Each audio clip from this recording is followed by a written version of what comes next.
Ahmedabad municipal કોર્પોરેશનમાં થતી આવકમાંથી એક આવક પ્રોપર્ટીની ટ્રાન્સફર ફીની છે.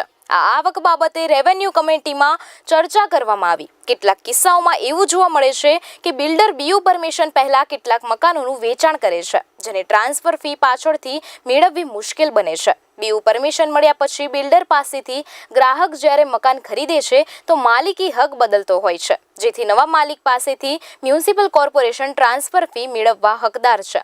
આ સંજોગોમાં બીયુ પરમિશન મેળવ્યા પહેલા પણ વેચાતા મકાનમાં પ્રથમ માલિક બિલ્ડરને ગણીને તો ખરીદદાર ગ્રાહક બીજો માલિક જ થાય છે, ત્યારે તેમની પાસેથી પણ ટ્રાન્સફર ફી વસૂલવામાં આવવી જોઈએ. બીજી બાબત, પહેલા પણ જે મકાનો વેચાઈ જાય છે તે મકાનો લેનાર પાસેથી પણ ટ્રાન્સફર ફી વસૂલવા તાકીદ કરવામાં આવી છે. આ નિયમ મુજબ એક બિલ્ડિંગમાં જેટલા પણ મકાન બનશે તે તમામ મકાન પાસેથી ટ્રાન્સફર ફી વસૂલવામાં આવશે. આ નિયમ તાત્કાલિક અસરથી આજે ગુરુવારથી જ લાગુ પડશે.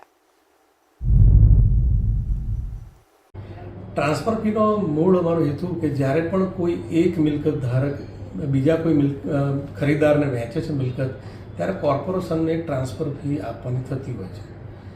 એવા સંજોગોમાં જ્યારે નવી બિલ્ડિંગો બીયુ મળેથી તેની આકારણી અમે કરતા હોઈએ, પરંતુ ઇન બિટવીન જે ડેવલપર છે એ 25-30% મિલકતો તો વેચી નાખે છે. તો એવા સંજોગોમાં એ મિલકતો અમારી આકારણીમાંથી નીકળી જાય છે અને એમાં ટ્રાન્સફર ફી અમારી અટકી જાય છે. એવા સંજોગોમાં કોઈ બિલ્ડરે 100 યુનિટ બનાવ્યા છે તો 100 મિલકત એ ટ્રાન્સફર ફી મળેથી જ આકારણી ગણાશે, એ રીતે અમે એક પ્રાવધાન કર્યું છે. એટલે તમામ મિલકતોની અમને ટ્રાન્સફર ફી મળે એવી વ્યવસ્થાપન કરવા જઈ રહ્યા છે. આજની તારીખે આ કમિટી મળી ત્યારથી આનો અમલવારી ગણાશે.